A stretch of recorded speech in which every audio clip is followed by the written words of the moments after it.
अस्सलाम वालेकुम। मेरे स्पेशल से व्यूअर्स के साथ मैं शेयर कर रही हूँ smoky grill fish with less oil, very yummy. और कब देना है और कैसे देना है इसको स्मोकी फ्लेवर आपके सामने रेडी कर लेते हैं। रहू फिश ली है मैंने, 500 ग्राम वेट में है। अजवाइन, लेमन और फ्लावर लगा हुआ था, इसको अच्छी तरह से वॉश कर लिया है।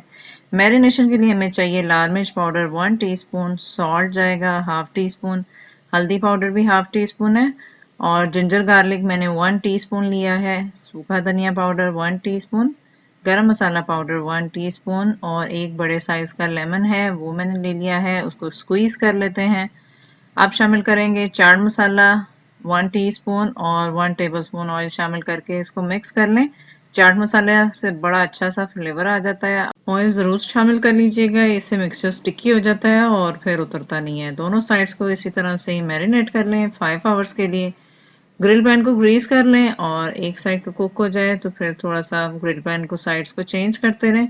साइड को चेंज करने से पहले ऑयल अप्लाई कर लें और फिर दूसरी साइड को कुक होने के लिए लो टू मीडियम फ्लेम पे रख दें। वेजिटेबल्स जो आप चाहते हैं स्मोकिंग फ्लेवर के लिए वो ऐड कर लें और एक फॉयल पेपर पे चारकोल ऐड करके few drops of oil add करके फॉयल पेपर से मैंने कवर कर दिया था 1 to 2 मिनट्स। जबरदस्ती हमारी रेसिपी रेडी है। अच्छी लगी है तो लाइक, शेयर और कमेंट कर दीजिएगा। Thank you.